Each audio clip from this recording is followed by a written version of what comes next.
Am I the jerk for installing cameras without telling my housemates? I'm a 20-year-old female and I live in a shared house with 3 other girls. I will call them Sarah, Kate, and Zoe. Kate is friends with Zoe, and the rest of us aren't really friends. Whilst I'm on okay terms with Sarah and Zoe, I've never really liked Kate. We have a shared fridge where we have a shelf for each of our stuff. I have noticed that my food and milk constantly goes missing. I see multiple times a week that a large portion of my food and milk is gone. It's unbelievably frustrating and also very time consuming and expensive to have to buy/cook new food. I always believed it was Kate because number 1, she is awake late in the night between 1 a.m. and 4 a.m. I'm asleep then and I tend to notice my stuff missing in the morning. And number 2, I have asked all of them about it. Sarah and Zoe both deny taking my stuff, but Kate gets all defensive and says I shouldn't accuse her when I have no proof. I was complaining about it to my friend and he says he was in a similar situation and he got a fridge camera. I thought this was a great idea. I got one, placed it inside the fridge discreetly and decided to wait a week. Sure enough, it was Kate raiding my food daily. I confronted her about it because now I had proof. I showed her the footage and told her never to do it again and that she should repay me for what she took. She went ape. She said, "How dare I put a camera in the shared kitchen without asking the others first, and how it's so invasive to record others in their own home." I explained the camera only recorded inside of the fridge, not the whole kitchen, but she did not care. She has since said she'll never be able to feel safe in her own home again. Zoe has sided with her and they're both calling me a jerk, saying that I should have asked everyone first, even though this would have defeated the whole purpose. I said none of this would have happened if Kate hadn't been stealing my food and lying about it. Sarah has taken my side, so it's pretty tense in the house at the moment. So, am I the jerk for installing cameras inside the fridge without telling my housemates? Well, I for one would be pretty upset if somebody just randomly added a camera inside of your personal living space, but the OP here is obviously very, very frustrated about having her food go missing. Anyone would be. This is kind of like that story, if you remember from way back on the podcast, where somebody was stealing their food, but they had an allergy, and then they swapped out the food that they were stealing and put the thing that was giving them an allergy in the food. In that case, that could have led to some serious medical complications, medical issues. You could have had to have gone to the hospital. In this case, you are invading someone's privacy, but a lot of people didn't see it that way at all. The top comment saying that the OP wasn't a jerk said this: "Kate, how dare you procure evidence of my stealing to back off your charges? This is an outrage." And then proceeds to tell the OP, "Do not apologize. You should insist to the other roommates that Kate should apologize and pay you back or move out." I mean, at this point, she's caught. She should obviously pay back all the food that she's taken. There's a difference between if somebody is truly in need and they don't have food and they need help or they need the money to get something versus somebody who's just lazy and they can get their own food, but it's too much of an inconvenience, so they want to take your food. And that's what it sounds like this is the case. And in this case, that's what it sounds like. And going on a little further in the not the jerk argument here, someone else said, "More than do not apologize, do not even engage. If they bring up the camera, ask, why are you stealing from me? When will you be paying back for stealing from me? If they say they don't feel safe, ask, why were you stealing from me? When will you be paying back for stealing from me? If her friend comes at you and says the same thing, you respond, but why was she stealing from me? Don't even begin to address the camera. Don't respond to any complaints about it directly. Keep emphasizing to everyone who lives there, this is about theft and nothing else." While this is definitely true, you're probably going to end up living in a situation that is totally miserable. But what's the alternative here? Let me know what you think the alternative would be down below in the comments, and jerk or not a jerk and why. Am I the jerk for kicking my husband out of my children's father's funeral because of what he told the kids? I'm a 36-year-old female and I have a 12-year-old son and a 9-year-old daughter. Their father, who was 43, passed away after a long struggle with cancer 3 years ago. His death was expected and the kids knew their dad was very sick, but still I couldn't get them ready to handle this kind of event. Their mental and physical health is my number 1 top priority and I want them to grieve their dad properly. My current husband, who's 37 years old, saw no need for the kids to attend the funeral after I said they were going with me. He said they're still young, but I said they had every right to be there for the final goodbye. He suggested he go with us and I wasn't sure, but I contacted my former in-laws and they said it was fine. My My husband drove us to the funeral and kept making comments to the kids,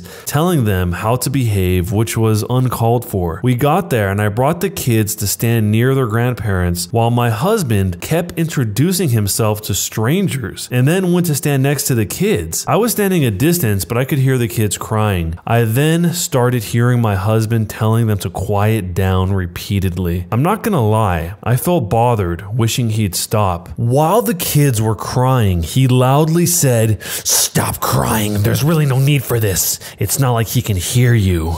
And the kids just started sobbing at this point. I was stunned. I looked and saw my in-laws staring at me. I felt horrible. I walked up to him and whispered I needed a minute with him. I made sure we were away and lost my temper, asking what was he doing. He said he was just trying to comfort the kids and help them get a hold of their emotions. I told him what he said was horrible and everyone heard it. He tried to argue that he was just trying to help, but I said he had no right to tell my kids how to grieve their father and demanded that he leaves the funeral. But he threw a fit and said that I was overreacting. I insisted, then he left later. After the funeral, the kids started avoiding me. They wanted to stay with their aunt, and I went home by myself and found my husband there waiting with an angry look on his face. He picked an argument saying I shouldn't have kicked him out of the funeral after he came to support me and the kids. But I told him what he said made the kids refuse to even come home with me. He said the kids are using him as an outlet for their anger, and after he's been generous with his time and effort, and this is how we repay him by making him be out to be the bad guy. I refused to keep going, but he kept pushing for an apology for this blatant disrespect that I showed him. For some more detail, my husband has never had a good relationship with my children's father. I was confused when he said he wanted to come to the funeral, but I thought he did it for the kids. Am I the jerk for kicking my husband out of my children's father's funeral because of what he told the kids? Even if the husband didn't have a good relationship with their children's father, he, in a way, is going to be taking on that role of their father. So if anyone's being disrespectful, it's more so that the husband is being disrespectful not only to everyone at the funeral, but in particular the OP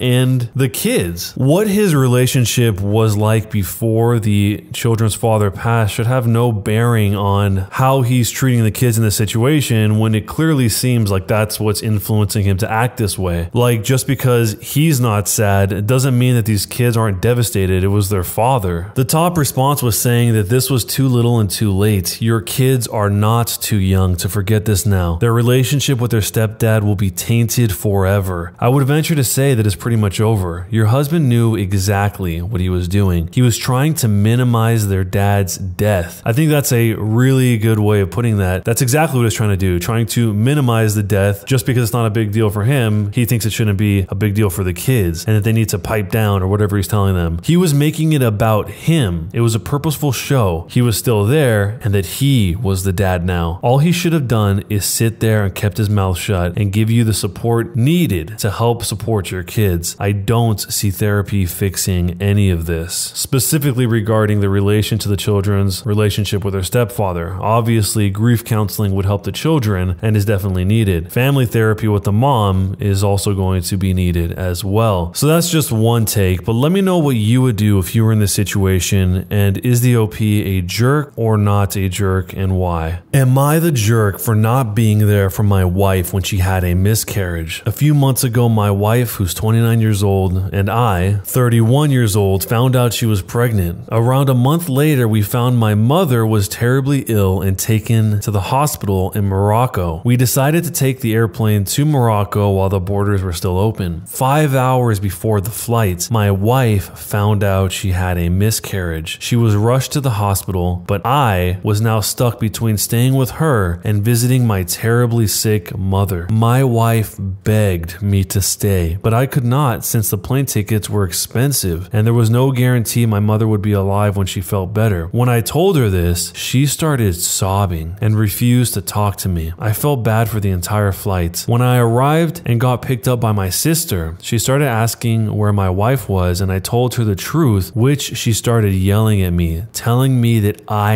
am a jerk and she's a fool for being with someone like me. My brothers think I did the right thing. I've received millions of angry messages from my in-laws. My mother ended up dying 2 days later after I arrived. A day after the funeral, I went back home. My wife refuses to talk to me, even though I've tried to apologize and explain that I just lost my mother. So, am I the jerk? Oh my God, this is heart-wrenching. This is truly a no-win situation. If he would have stayed with the wife, which is what she wanted him to do, he might have regretted that for the rest of his life, not being able to see his mother one last time, and maybe would start developing some sort of resentment for his wife because of it. But on the other hand, your wife just had a miscarriage. From what I've heard, this can be deeply emotionally damaging to the point that you really need someone to be with you in a situation like this. So if you really give it an honest thought and you think about what would you actually do if you were in this situation, let me know down below. And jerk or not a jerk? Am I the jerk for telling my cousin my salary when he asked? For my entire life, up to this point as a 24-year-old female, I've never had much money. So for Christmas, I would always get my family cheap presents or do-it-yourself presents. This year, I have been in my job for about a year as a software engineer, and I could actually afford some nice things for people, so I spent a decent amount of money on my immediate family. My immediate family exchanged presents on Christmas Eve this year. My dad, my mom, my little brother, and me. I bought my brother, who's 19 years old, a nice Alienware gaming laptop because the laptop that he was using for school was my old one that I used all through school, and it was in really bad shape. He is a computer science major, just like I was, and I knew how much he needed something that was going to last. Plus, he can get some stress relief by playing games on it. Christmas Day, we went to my grandparents' house, and my brother was telling my uncle and my cousins about the laptop at dinner. My cousin, who's 22 years old, a male, looked up the laptop on his phone and saw how much it was and told everyone. My uncle said that it was nice of my parents to buy my brother such a nice laptop, and my dad chimed in and said that it was me that bought it. My cousin asked how I could afford to give such a nice present and asked how much money I make. I told him a ballpark number, and my aunt said I shouldn't be making that much money just to play on the computer all day. I got defensive and said that I worked really hard to get my job and that I deserve it. That night, my uncle called my dad and said I was being inappropriate at dinner and I shouldn't be flashing money around when I know my cousin is unemployed and having a hard time. Am I the jerk for answering the question? I probably should have made a joke about it, but he came off as serious, like he may have wanted to pursue a software engineering career, which is why I told him how much I make. So, am I the jerk for telling my cousin my salary when he asked? This is ridiculous. First off, the OP is not flashing the money around. The OP